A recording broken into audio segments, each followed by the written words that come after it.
Hello, today I'm going to show you how to fill your bobbin.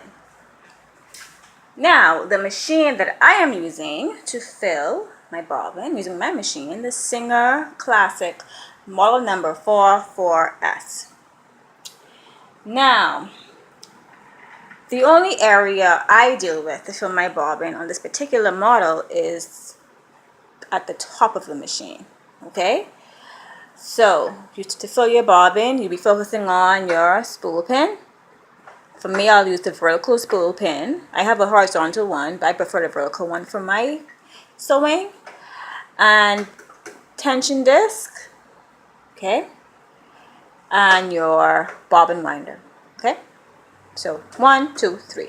Usually, just these three you use. On some models, you have a little part header thread, but for mine, I don't have that, okay?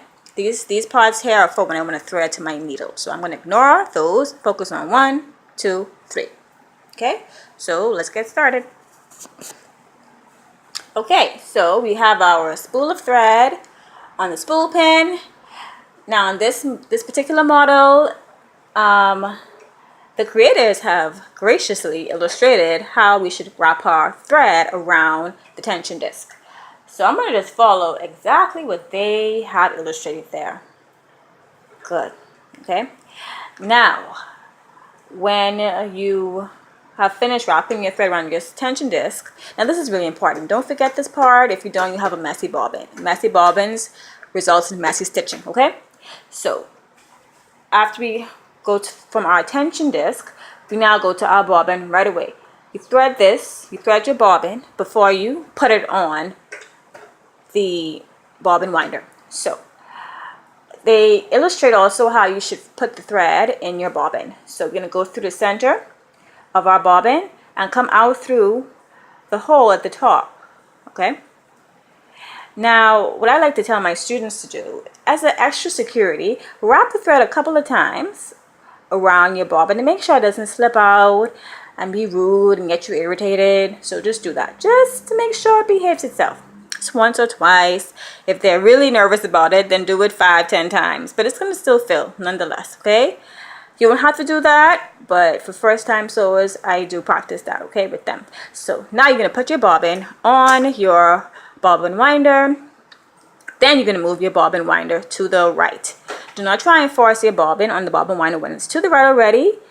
You risk damaging your machine, okay? That's not a good practice. It's not made to do that. It's made to be placed on when it's to the left. All right, now we're going to fill our bobbin. So you're going to press your foot control on the floor and get that organized. It's going to be a little loud.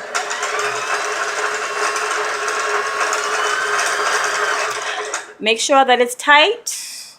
I'll cut this little extension off because I'm a little, anal. I want it to be perfect. So you can continue filling it.